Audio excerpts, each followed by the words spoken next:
Good morning my all dear students. કેમ છો? મજામાં ને?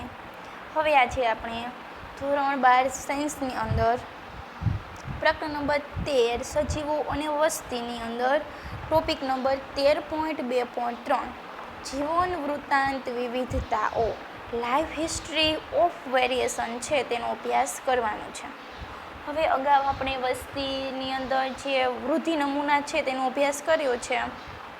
હવે થોડુંક બાકી છે આપણા ચેપ્ટરની અંદર. એક તો છે સજીવો વચ્ચે જે આંતરક્રિયા થાય છે તે, અને આ જીવન વૃત્તાંત વિવિધતા એ પૂરું થશે. વસ્તી આંતરક્રિયા અને જીવન વૃત્તાંત વિવિધતા એટલે આપણો પાઠ પૂરો થઈ જશે.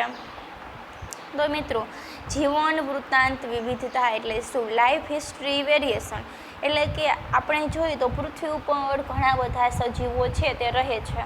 હવે દરેક સજીવો છે તેની જે જીવન જીવવાની વર્તણૂક છે તે એક સમાન નથી હોતી.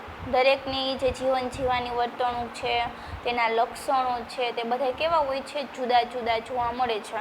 તમે ખાલી આપણા અહીંયા જોઈએ સસ્તનની જ વાત કરીએ કે સસ્તનની અંદર મનુષ્ય છે, ત્યાર પછી વાંદરા છે, ગાય છે, ભેંસ છે, તો બધી અલગ અલગ જાતિ છે. તેના વચ્ચે કેટલો બધો ડિફરન્ટ જોવા મળે છે. કારણ શું છે કે જાતિ બદલી ગઈ છે. આમ સજીવો છે તેની જે વર્તણૂકની બાબત છે તેની અંદર વિવિધતા દર્શાવે છે. અહીંયા જે આ જીવન વૃત્તાંત વિવિધતા છે તે આપણે સસ્તનની સાપેક્ષે બીજા અન્ય સમુદાય છે તેમાં કેટલું જુદાપણું પડે છે તેનું ડિસ્કશન કરવાનું છે.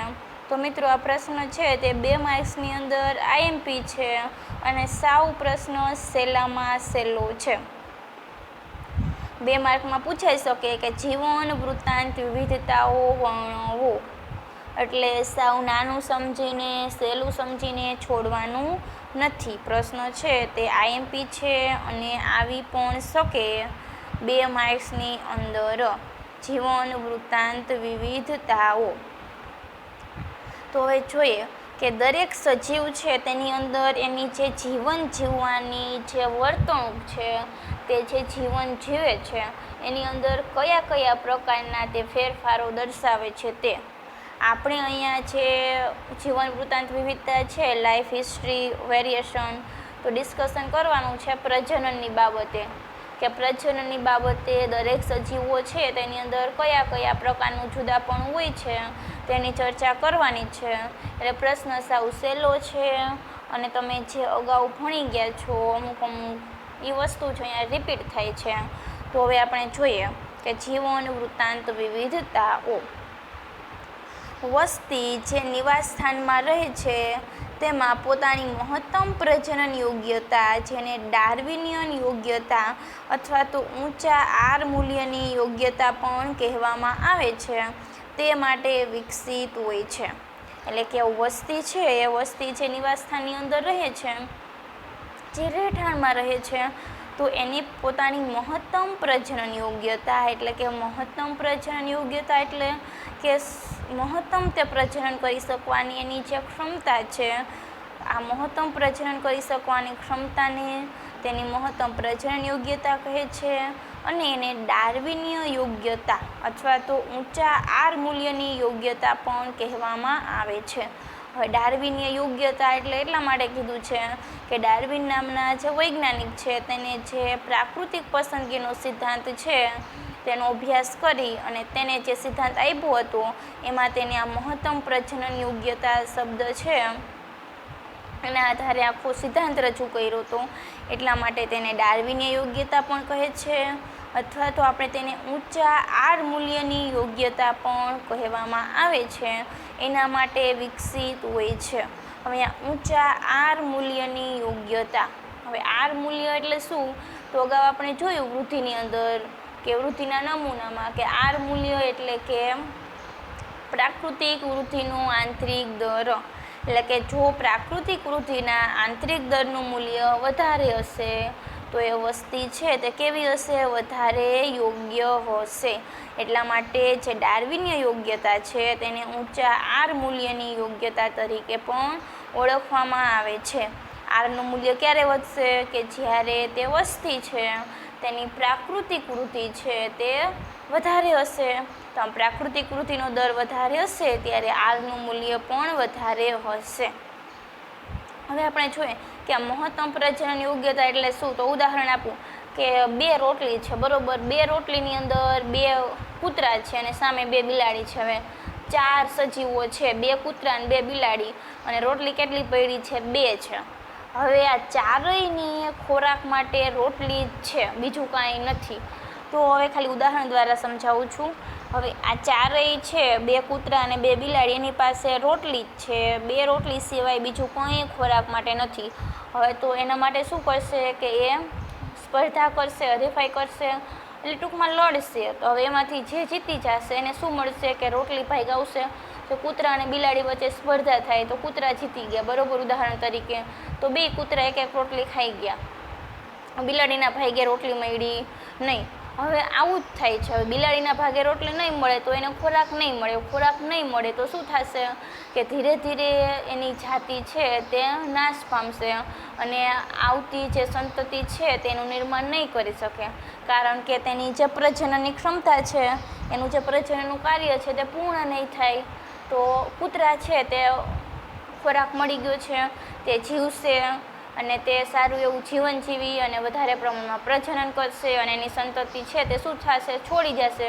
જ્યારે બિલાડીને ખોરાક નથી મળતો, ખોરાક નહીં મળે તો ધીરે ધીરે તે નાશ પામે છે, મૃત્યુ પામે છે, અને એક સમય એવો આવે કે ત્યારે એની જાતિ છે તે સાવ નાશ થઈ ગઈ હોય. એટલે આ ઉદાહરણ દ્વારા સમજાવી શકાય કે જે કૂતરા છે તે જે એનું પર્યાવરણ છે તેની અંદર જીવી ગયા, ટકી શક્યા, જ્યારે બિલાડી છે તે ટકી શકી નહીં. કારણ શું કે કૂતરાઓ છે તે જે પરિસ્થિતિ છે તેનો સામનો કરી અને તેને એનો ખોરાક મેળવી લીધો છે, જ્યારે બિલાડી છે તેનો ખોરાક મેળવવા માટે અસમર્થ રહી છે.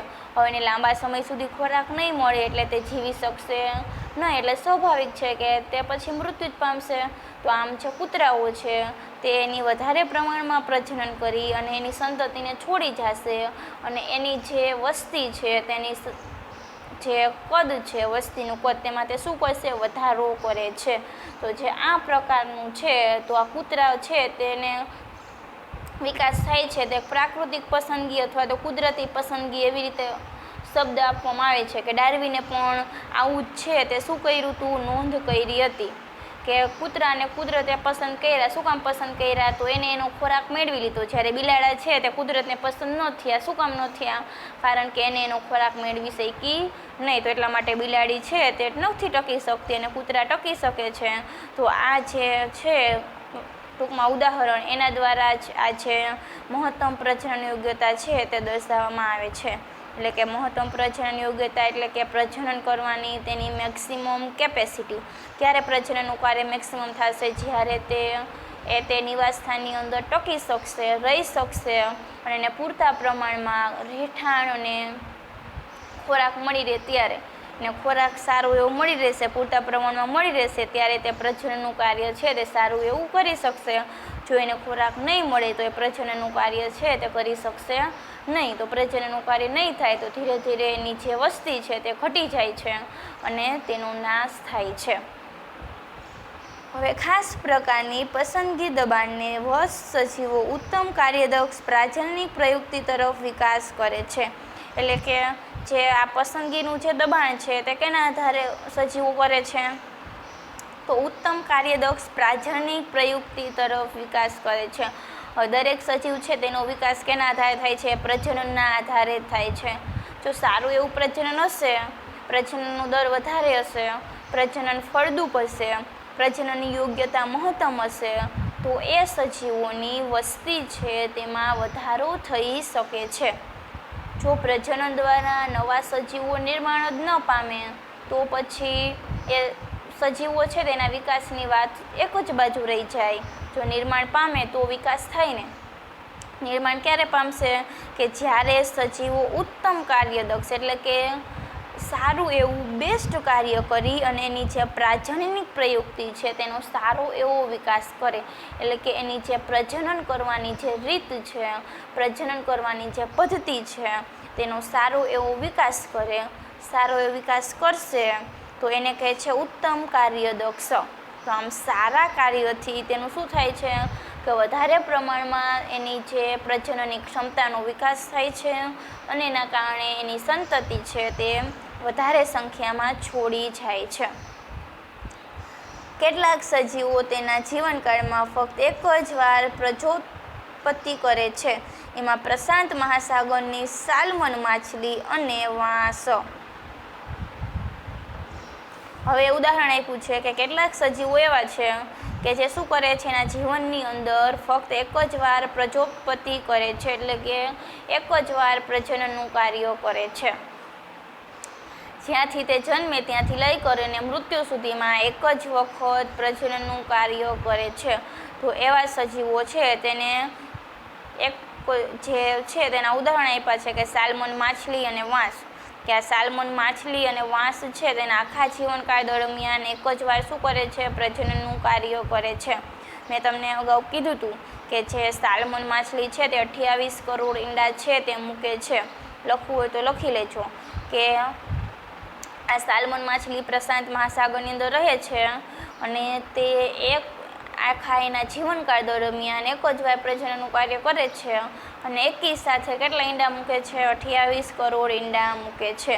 એવું જ વાંસની અંદર જોવા મળે છે કે જે વાંસ છે વનસ્પતિ તે પણ એના જીવનકાળમાં એક જ વખત પુષ્પ છે તે ઉત્પન્ન કરે છે અને આ પુષ્પ ઉત્પન્ન કરી અને મોટી સંખ્યામાં પુષ્પો ઉત્પન્ન કરે છે એક જ વાર. તો આમ સાલ્મન માછલી અને વાંસ છે તે એક જ વાર પ્રજનનનું કાર્ય કરે છે તેના જીવનકાળની અંદર. અંડરલાઈન કરજો અને યાદ રાખજો.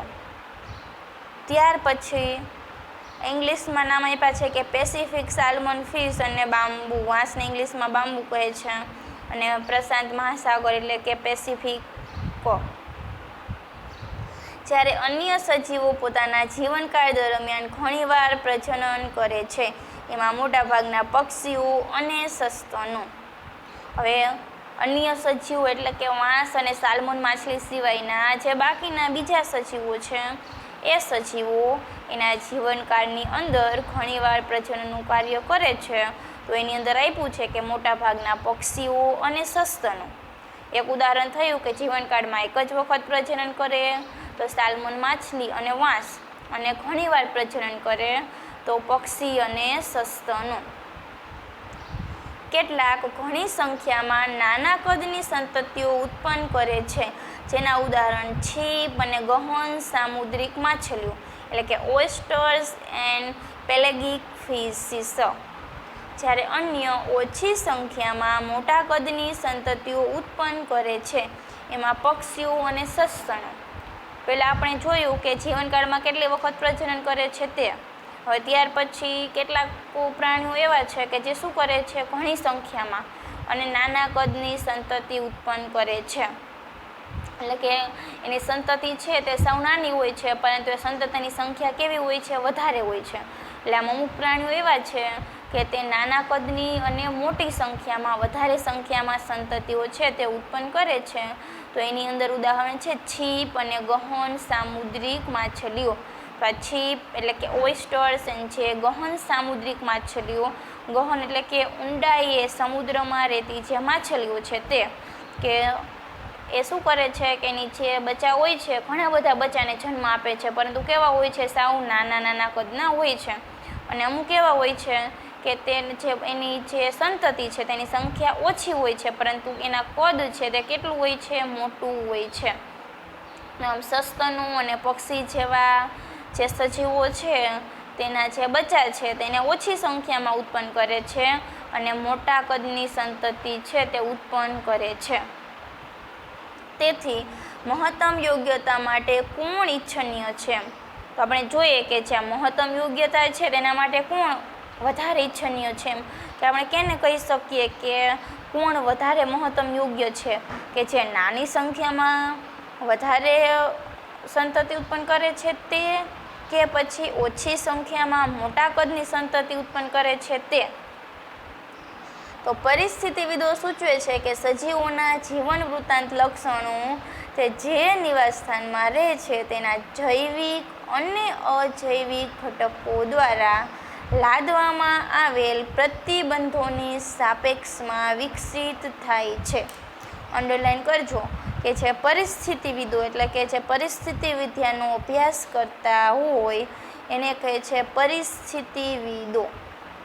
તો પરિસ્થિતિવિદો સૂચન કરે છે એટલે કે તેઓ કહે છે કે જે સજીવો છે તેના જે જીવન વૃત્તાંત લક્ષણો છે, એટલે કે ઉપર આપણે જોયું એ બધા લક્ષણો જ થયા કે અમુક એના જીવનમાં એક વખત પ્રજનનનું કાર્ય કરે છે, અમુક ઘણી વખત પ્રજનનનું કાર્ય કરે છે, અમુક વધારે સંખ્યામાં સંતતિ ઉત્પન્ન કરે છે પરંતુ નાના કદની, અમુક મોટી સંખ્યામાં અમુક મોટા કદની સંતતિ ઉત્પન્ન કરે છે પરંતુ એનું કદ છે તે મોટું હોય છે, સંખ્યા ઓછી હોય છે.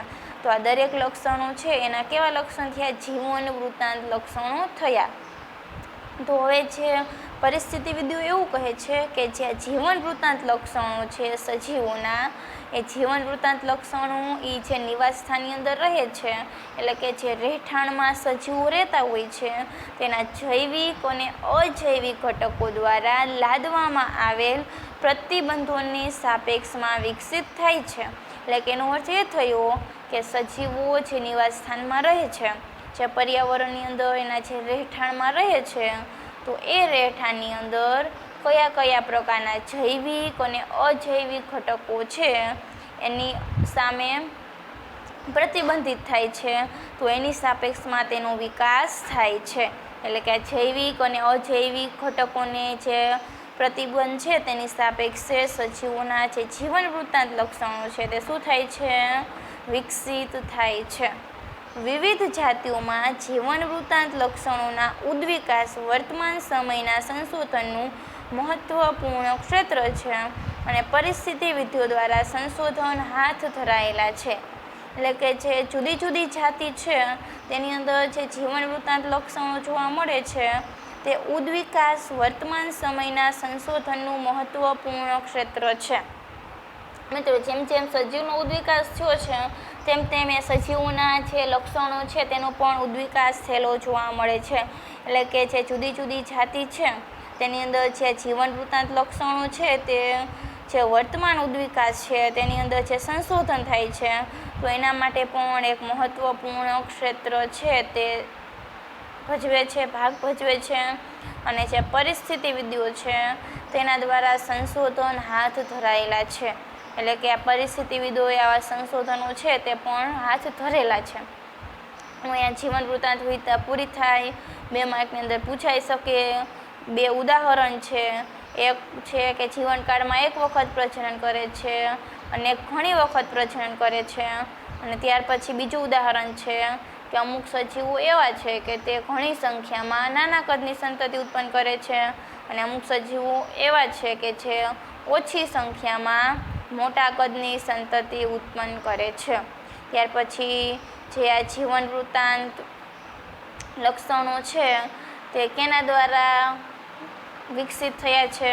તો સજીવો એ નિવાસ સ્થાનની અંદર રહે છે તો એના માટેના જે જૈવિક અને અજૈવિક ઘટકો છે તે સજીવ પર કયા પ્રકારના પ્રતિબંધો છે તે ધરાવે છે, તો એની સાપેક્ષે આ જીવન વૃત્તાંત લક્ષણો છે તેનો વિકાસ થયેલો જોવા મળે છે.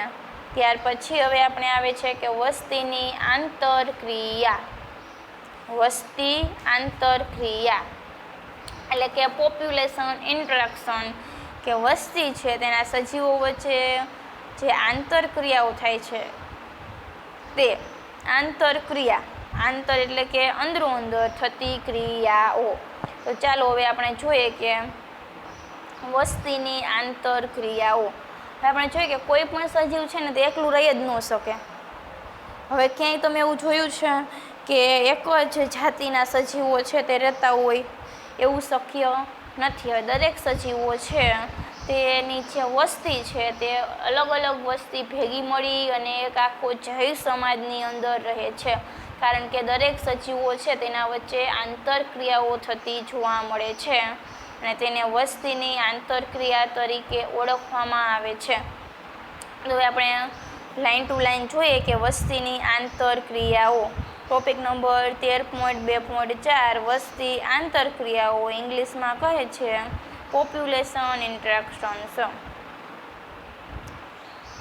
શું તમે પૃથ્વી પર કોઈ એવા પ્રાકૃતિક નિવાસસ્થાન વિશે વિચારી શકો છો કે જ્યાં ફક્ત એક જ જાતિનો વસવાટ હોય? પ્રશ્ન પૂછ્યો કે તમે પૃથ્વી ઉપર કોઈ એવું કુદરતી નિવાસ સ્થાન કીધું છે, જો અહીંયા કે પૃથ્વી ઉપર તમે કોઈ એવું કુદરતી નિવાસ સ્થાન એટલે કે કુદરતી રહેઠાણ છે તેના વિશે વિચાર કરી શકો કે જ્યાં ખાલી એક જ જાતિનું વસવાટ હોય. એટલે ઉદાહરણ તરીકે કોઈ એવું સ્થળ લઈ લો ત્યાં બીજી એકઈ જાતિ ન જોવા મળે, ખાલી એક જ જાતિ હોય. ધારો કે બિલાડીની જાતિ હોય તો બિલાડીની જાતિ જ હોય, ત્યાં બીજી કોઈ ન હોય, પક્ષી ન હોય, વનસ્પતિ ન હોય, કૂતરા ન હોય, કોઈ જાતિ એટલે કોઈ નહીં, ખાલી બિલાડીની એક જ જાતિ હોય. તો આવું આપણે ક્યાંય જોવા મળતું નથી. તો એવું કોઈ નિવાસ સ્થાન છે જ નહીં અને તેથી આવી કોઈ પરિસ્થિતિ અકલ્પનીય છે. એટલે કે પૃથ્વી ઉપર એવું કોઈ નિવાસ સ્થાન નથી કે જ્યાં ખાલી એક જ જાતિ છે તે રહેતી હોય, એટલે ખાલી બિલાડીની જાતિ રહેતી હોય, બીજી એકઈ જાતિ ન રહેતી હોય, એવું કોઈ નિવાસ સ્થાન નથી. એટલા માટે આવી પરિસ્થિતિ અકલ્પનીય છે, એટલે કે એની કલ્પના કરવાની જ નથી, તે કલ્પના બહારનું જ છે, કે થવાનું જ નથી, એવું શક્ય જ નથી. તો આપણે શું કામ એના માટે કલ્પના કરવી જોઈએ? તો એવી પરિસ્થિતિ અકલ્પનીય છે. કોઈ પણ જાતિ માટે ન્યૂનતમ આવશ્યકતા એક વધુ જાતિની છે કે જેને તે ખોરાક તરીકે લઈ શકે. હવે કોઈ પણ જાતિ હોય છે તેની ન્યૂનતમ આવશ્યકતા એટલે કે એની ઓછામાં ઓછી આવશ્યકતા, એની ઓછામાં ઓછી જરૂરિયાત શું હોય છે કે એ જાતિ સિવાય બીજી એક અન્ય એક્સ્ટ્રા જાતિ હાજર જોવે કે જેનો તે શું કરી શકે, ખોરાક તરીકે ઉપયોગમાં લઈ શકે. એટલે ન્યૂનતમ આવશ્યકતા કીધી છો, એટલે કે ઓછામાં ઓછી જરૂરિયાત. ઉદાહરણ તરીકે બિલાડીની જાતું છે, એની સાથે ચકલીની જાતિ એની સાથે અસ્તિત્વમાં હોય તો શું થશે કે બિલાડા છે તે ચકલાનો ખોરાક તરીકે ઉપયોગ કરી શકશે. તો આમ ઓછામાં ઓછી કોઈ પણ જાતિ છે તેની જરૂરિયાત હોય છે કે તેના કરતાં બીજી એક અન્ય વધારે જાત છે તે હાજર હોય કે જેનો તે ખોરાક તરીકે ઉપયોગ કરી શકે. વનસ્પતિ જાતિઓ પણ પોતાના ખોરાક જાતે બનાવે છે, પરંતુ તેઓ એકલી જીવી શકતી નથી. 2 માર્ક્સની અંદર પ્રશ્ન પૂછાઈ શકે કે વનસ્પતિ પોતાનો ખોરાક જાતે બનાવે છે તો પણ શા માટે એકલી જીવી શકતી નથી? તો અહીંયાથી ચાલુ થશે પ્રશ્ન કે વનસ્પતિ છે એનો ખોરાક જાતે જ બનાવે છે છતાં પણ તે એકલી રહી શકતી નથી. કારણ શું છે? તો આગળ આપેલા છે, જોઈએ. જમીનમાં કાર્બનિક દ્રવ્યોને તોડવા તથા તો અકાર્બનિક પોષકોને તેના શોષણ માટે પાછા આપવા ભૂમિના સૂક્ષ્મજીવોની તેને જરૂર પડે છે. હવે વનસ્પતિ છે એને એનો ખોરાક જાતે બનાવવો છે, તેને ખોરાક જાતે બનાવવા માટે જમીનની અંદર કાર્બનિક દ્રવ્ય આવેલા હોય છે. આ કાર્બનિક દ્રવ્ય તૂટે તો જ એનું તે શોષણ કરી શકે. કાર્બનિક દ્રવ્યને તોડવા માટે અને જે અકાર્બનિક પોષકો છે તેનું શોષણ કરવા માટે પાછા આપવા ભૂમિના સૂક્ષ્મજીવોને તેની જરૂર પડે છે. એટલે કે જમીનની અંદર રહેલા જે કાર્બનિક દ્રવ્ય છે તેને તોડવા અને ત્યાર પછી જે અકાર્બનિક પોષક તત્વ છે તેનું શોષણ કરવા માટે જમીન છે તેની અંદર આવેલા સૂક્ષ્મજીવો છે એની વનસ્પતિને શું કરે છે? જરૂર પડે છે. અને ત્યાર પછી પ્રાણી સભ્ય વગર વનસ્પતિ પરાગનયનની વ્યવસ્થા કેવી રીતે કરશે? એટલે કે આપણે જોઈ ગયા છીએ કે પરાગનયન કે વનસ્પતિ છે તેની અંદર પરાગનયનની ક્રિયા થશે તો જ નવી સંતતિનું નિર્માણ થશે. તો એ પ્રાણી નહીં હોય તો પ્રાણીના સભ્ય નહીં હોય તો આ પ્રાણીના સભ્ય વગર વનસ્પતિ છે તે પરાગનયનની ક્રિયા પણ નહીં કરી શકે. તે સ્પષ્ટ છે કે કુદરતમાં પ્રાણીઓ, વનસ્પતિઓ અને સૂક્ષ્મજીવો ન તો અલગ રહે છે ન તો રહી શકે છે, પરંતુ જૈવ સમુદાયો બનાવવા માટે વિવિધ રીતે આંતરક્રિયાઓ કરે છે. એટલે પ્રશ્ન પૂછાય કે વનસ્પતિઓ છે તે પોતાનો ખોરાક જાતે બનાવે છે તો પણ તેઓ એકલી જીવી શકતી નથી. કારણ આપો તો લખવાનું કે વનસ્પતિ જાતિઓ પોતાનો ખોરાક જાતે બનાવે છે પરંતુ તે એકલી જીવી શકતી નથી.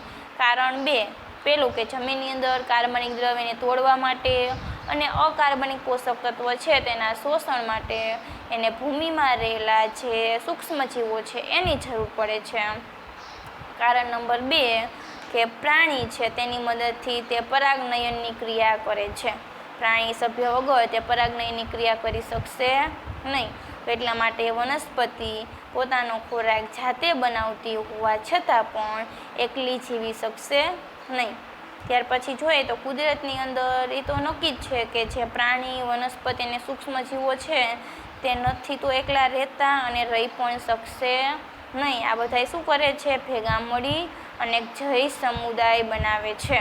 અને આ જૈવ સમુદાય બનાવી અને જુદા જુદા પ્રકારની આંતરક્રિયાઓ કરે છે, એટલે કે અંદરો-અંદર ક્રિયાઓ કરે છે. ન્યૂનતમ સમુદાયમાં પણ ઘણા પરસ્પર અસર કરતા જોડાણો એટલે કે સંલગ્નતા કે અનુબંધતાઓ હોય છે. તેમ છતાં બધા જોડાણો સહેલાઈથી જોઈ શકાતા નથી. હવે કે જૈવ સમુદાય બનાવે છે તો જૈવ સમુદાય માટે પણ જે વિવિધ રીતે આંતરક્રિયા કરે છે તો એની અંદર જે ન્યૂનતમ સમુદાય એટલે ઓછા સમુદાયો ભેગા મળી અને જૈવ સમુદાય બનાવતા હશે તો એની અંદર પણ ઘણા પરસ્પર અસર કરતા જોડાણો એટલે કે અંદરો-અંદર પરસ્પર જોડાણો છે તે રહેલા જોવા મળે છે. એની અંદર અમુક આપ્યા છે નામ સંલગ્નતા અને અનુબંધતા હોય છે. અને આ જે જોડાણો જોવા મળે છે તેને આપણે સહેલાઈથી જોઈ શકતા નથી. આંતરજાતીય આંતરક્રિયાઓ બે જુદી જુદી જાતિના વસ્તીની આંતરક્રિયાથી ઉદ્ભવે છે. અંડરલાઈન કરજો કે આંતરજાતીય આંતરક્રિયા કેનાથી ઉદ્ભવે છે? આંતરજાતીય અથવા તેને કહે છે પારસ્પરિક ક્રિયાઓ. આંતરક્રિયાનું બીજું નામ છે પારસ્પરિક ક્રિયાઓ. તો આંતરજાતીય આંતરક્રિયા અથવા તો આંતરજાતીય પારસ્પરિક ક્રિયા છે તે બે જુદી જુદી જાતિઓની વસ્તીના આંતરક્રિયા એટલે કે પારસ્પરિક ક્રિયાથી ઉદ્ભવે છે. એટલે જે જાતિ વચ્ચે, હવે ધારો કે સમુદાય છે એની અંદર આપણે જોઈએ કે એક બિલાડીની વસ્તી છે અને કૂતરાની વસ્તી છે. તો બિલાડી અને કૂતરાની વસ્તી વચ્ચે અંદરો-અંદર જે આંતરક્રિયા થાય છે, પરસ્પર જે આંતરક્રિયા થાય છે તેને આંતરજાતીય આંતરક્રિયા કહે છે. બીજું આવે અંતઃજાતીય આંતરક્રિયા. અંતઃજાતીય આંતરક્રિયા એટલે કે એક જ જાતિ વચ્ચે થતી આંતરક્રિયા એટલે કે બિલાડી વચ્ચે થાય છે ક્રિયા થાય છે તે અંતઃજાતીય આવશે. કૂતરા વચ્ચે જે થાય છે તે આવશે અંતઃજાતીય. તો આમ જે આંતરજાતીય આંતરક્રિયા છે એ બે જુદી જુદી જાતિ છે ની જે વસ્તી છે તેની આંતરક્રિયાથી ઉદ્ભવે છે. એટલે કે બિલાડીની વસ્તી અલગ થઈ ગઈ, કૂતરાની વસ્તી અલગ થઈ ગઈ. તો આ બંને વસ્તી છે તેની જે જાતિઓ છે તેનાથી જે આંતરક્રિયા ઉદ્ભવે છે એને આંતરજાતીય આંતરક્રિયા કહે છે. હવે તે ક્રિયાઓ એક જાતિ કે બંને જાતિઓ માટે લાભકારી, હાનિકારક કે તટસ્થ, ન લાભકારી કે ન હાનિકારક હોઈ શકે છે. હવે આ બે જુદી જુદી જાતિ વચ્ચે જે પારસ્પરિક ક્રિયાઓ થાય છે તો એ ક્રિયાઓ છે તે એક જાતિ કે બંને જાતિ માટે લાભકારી એટલે ઉદાહરણ તરીકે કૂતરા માટે લાભકારી હોય, બિલાડી માટે લાભકારી હોય તો બંને માટે લાભકારી હોય. અથવા તો હાનિકારક એટલે કે કૂતરાને લાભ થાય, બિલાડીને હાનિ થાય એવી પણ હોઈ શકે પારસ્પરિક ક્રિયા. એટલે કે એક જાતિને લાભ થતો હોય, એક જાતિને નુકસાન થતું હોય. અથવા તો તટસ્થ એટલે કે લાભય ન થાય ને હાનિ ન થાય તો એને કહે છે તટસ્થ. તો એની અંદર અલગ અલગ ચિહ્નો છે તે આપ્યા છે. અંડરલાઈન કરજો કે લાભદાયક આંતરક્રિયા માટે પ્લસ ચિહ્ન, હાનિકારક માટે માઇનસ ચિહ્ન અને તટસ્થ માટે 0 ચિહ્નની નિશાની કરેલી છે. જો લાભ થતો હશે આંતરક્રિયાની અંદર તો એને પ્લસ નિશાનીથી દર્શાવવામાં આવે છે. જો હાનિ થતી હશે, નુકસાન થતું હશે તો એને માઇનસ ચિહ્નથી દર્શાવવામાં આવે છે. અને જો તે જાતિ તટસ્થ હશે એટલે કે લાભ પણ નથી થતો અને હાનિ પણ નથી થતી તો એના માટે 0 અથવા તો 0 છે તેની નિશાની તરીકે તેને દર્શાવવામાં આવે છે. તો ચાલો આંતરજાતીય આંતરક્રિયાઓના બધા શક્ય પરિણામો પર નજર કરીએ. કોષ્ટક 13.1 મોસ્ટ આઈએમપી છે. નીટના એમસીક્યુ માટે પણ અને બોર્ડના એમસીક્યુ માટે પણ આમાંથી ઘણા બધા એમસીક્યુ પૂછાય છે.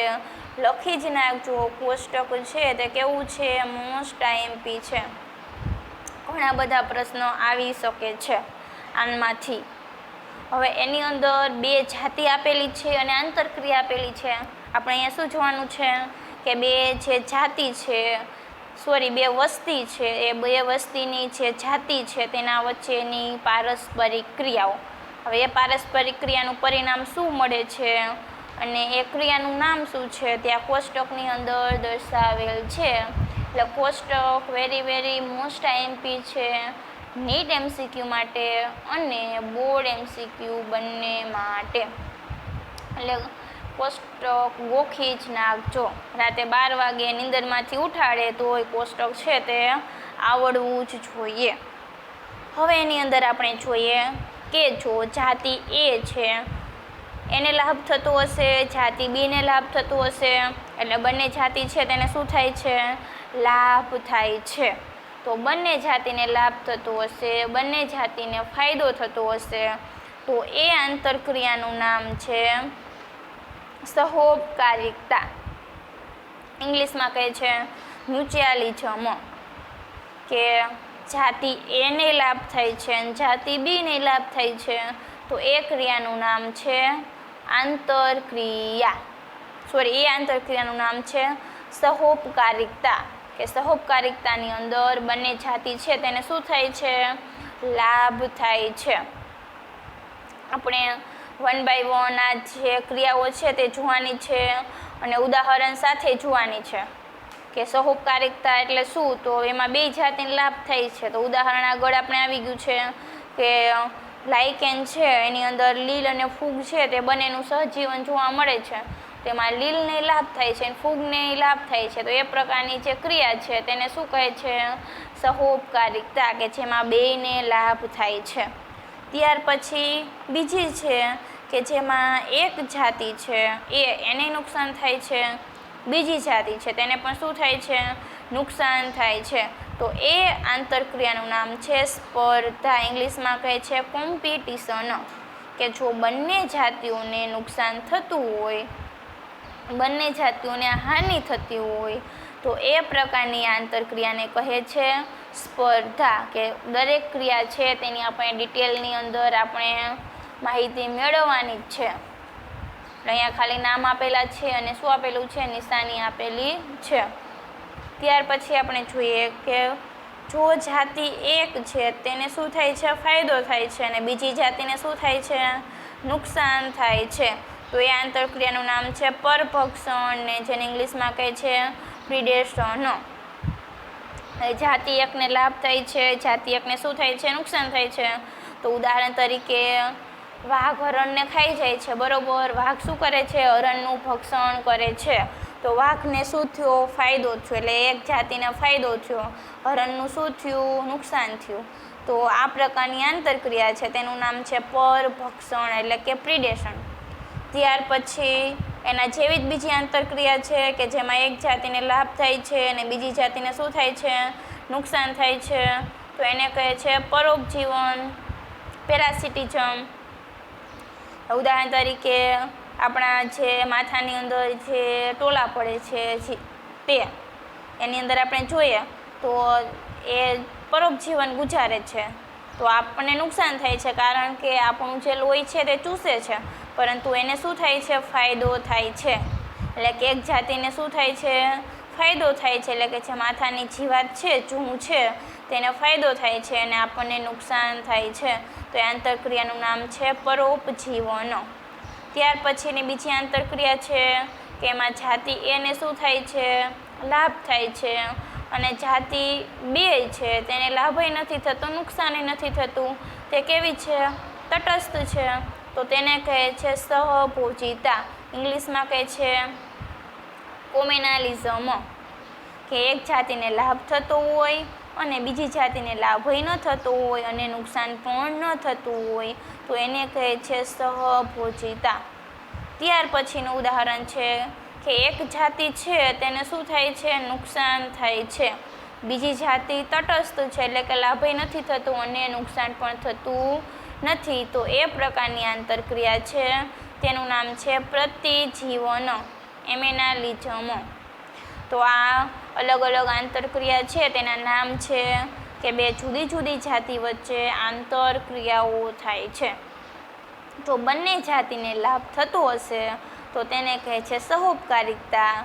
બે જાતિને નુકસાન થતું હશે, ફાયદો થતો નહીં હોય તો તેનું નામ છે સ્પર્ધા. જો એક જાતિને ફાયદો થતો હશે અને એકને નુકસાન થતું હશે તો એની એવી જે ક્રિયા છે તે બે આવશે, પરભક્ષણ અને પરોપજીવન. આ પરભક્ષણ અને પરોપજીવન બંનેની અંદર એક જાતિને શું થાય છે? ફાયદો થાય છે અને બીજી જાતિને નુકસાન થાય છે. ત્યાર પછી જો એક જાતિને ફાયદો થતો હશે, બીજી જાતિને એમાં કોઈ ફેર થશે નહીં, ફાયદોય નહીં થાય અને લાભ પણ નહીં થાય, તો એ પ્રકારની જે આંતરક્રિયા છે તેનું નામ છે સહભોજિતા. જો એક જાતિને નુકસાન થતું હશે અને એકને ફાયદો પણ નહીં થતો હોય અને નુકસાન પણ નહીં થતું હોય તો એ આંતરક્રિયાનું નામ છે પ્રતિજીવન. તો આ દરેક નિશાની અને આંતરક્રિયાનું નામ છે તે ગોખી જ નાખજો, યાદ કરી જ લેજો. બહુ આઈએમપી છે, ઘણા પ્રશ્નમાંથી આવે છે. હવે એકબીજાની સાથેની પારસ્પરિક ક્રિયામાં સહોપકારિકતા એટલે કે સહોપકારિકતા કે આપણે પહેલું જોયું એની અંદર શું થાય છે કે બંને જાતિઓને લાભ થાય છે. સ્પર્ધાની અંદર બંનેને નુકસાન થાય છે. જે આપણે કોષ્ટક જોયું છે તેનું વર્ણન આપેલું છે કે સહોપકારિકતા હશે તો એની અંદર બે જાતિ છે, આ બંને જાતિને લાભ થાય છે. કોમ્પિટિશન હશે, સ્પર્ધા હશે, તેમાં બંને જાતિને નુકસાન થાય છે. પરોપજીવન અને પરભક્ષણ છે, એમાં બે જાતિઓમાંથી એક જાતિને લાભ થાય છે. એટલે કે જો પરોપજીવન ગુજારતું હશે તો એમાં પરોપજીવીને લાભ થાય છે અને જે પરભક્ષણ છે તેમાં પરભક્ષીને એટલે કે વાઘ છે તે પરભક્ષી તરીકે ઓળખાશે અને હરણ છે તે ભક્ષીય તરીકે ઓળખાશે. એટલે પરભક્ષીને લાભ થાય છે. પારસ્પરિક ક્રિયામાં બીજી જાતિ એટલે કે અનુક્રમે યજમાન અને શિકાર માટે નુકસાનકારક હોય છે. એટલે કે જે પરોપજીવન અને જે પરભક્ષણની પારસ્પરિક ક્રિયા છે એમાંથી એક જાતિને લાભ થાય છે તો કઈ જાતિને લાભ થશે કે પરોપજીવી અને પરભક્ષીને. અને બીજી જાતિ છે એટલે કે પરોપજીવી જેના ઉપર જીવન ગુજારતું હોય તે યજમાન અને પરભક્ષણની અંદર જેનું શિકાર બને તે બંનેને નુકસાન થાય છે. એટલે કે પરોપજીવીની અંદરનું ઉદાહરણ આપ્યું કે આપણા માથાની અંદર જે જૂ પડે તે, તો જૂ છે તે પરોપજીવી છે બરાબર, તો એને લાભ થાય છે. આપણે એના યજમાન થયા તો આપણને નુકસાન થાય છે. હરણનો શિકાર વાઘ કરે છે તો વાઘ પરભક્ષી થયું તો આ વાઘને શું થાય છે? લાભ થાય છે. હરણ એનો શિકાર બન્યો તો એને શું થાય છે? નુકસાન થાય છે. એવી પારસ્પરિક ક્રિયાઓ કે જ્યાં એક જાતિને લાભ થાય છે અને બીજીને ન તો લાભ થાય છે કે ન તો હાનિ, તેને સહભોજિતા કહે છે. જોજો આ બેની અંદર આડાવડું ન થઈ જાય, સહોપકારિકતામાં અને સહભોજિતામાં. સહોપકારિકતા એટલે કે બંનેને શું થાય છે? ફાયદો થાય છે, લાભ થાય છે. જ્યારે સહભોજિતાની અંદર એકને લાભ થાય છે અને બીજીને હાનિ નથી થતું અને નુકસાન પણ થતું નથી. તે કેવી છે? તટસ્થ છે. તો એને કહે છે સહભોજિતા. જ્યારે બીજી બાજુ પ્રતિજીવનમાં એક જાતિને હાનિ થાય છે અને બીજી જાતિ અપ્રભાવિત એટલે કે અસર વગરની રહે છે. હવે પ્રતિજીવનની અંદર એક જાતિને નુકસાન થાય છે એટલે કે હાનિ થાય છે અને જે બીજી જાતિ છે તે અસર વગરની એટલે કે તટસ્થ રહે છે, તેને લાભય નથી થતો અને નુકસાન પણ થતું નથી. પરભક્ષણ, પરોપજીવન અને સહભોજિતા આ ત્રણેયની એક સામાન્ય વિશેષતા એ છે કે પારસ્પરિક ક્રિયા કરવાવાળી જાતિઓ નજીકથી એક સાથે જ રહે છે. અંડરલાઈન કરજો કે જે પરભક્ષણ છે, પરોપજીવન છે અને સહભોજિતા છે એની અંદર જે જાતિઓ એકબીજા સાથે આ પારસ્પરિક ક્રિયાઓ કરે છે તે એકબીજાની કેવી રહે છે? નજીકથી જ સાથે રહે છે. હવે અહીંયા સામાન્ય માહિતી પૂરી થાય છે. હવે 1 by 1 ઉદાહરણ સહિત દરેક પારસ્પરિક ક્રિયા છે તેની માહિતી છે તે મેળવવાની છે કે જે હવે આપણે નેક્સ્ટ ટાઈમ જોશું. અહીંયા સુધીનું રાખીએ. હવે 1 by 1 દરેક જે પારસ્પરિક ક્રિયા છે તે ઉદાહરણ સહિત એની સમજૂતી છે તે આપણે મેળવવાની છે. તો કોષ્ટક યાદ કરી લેજો. ત્યાર પછી કેવી રીતે લાભ થાય છે અને કોને હાનિ થાય છે, ક્રિયાનું નામ શું છે, કોણ તટસ્થ્ય છે, તે દરેક સરખી રીતે તૈયાર કરી લેજો. સારું, તો અત્યાર સુધીનું રાખીએ. Thank you very very much.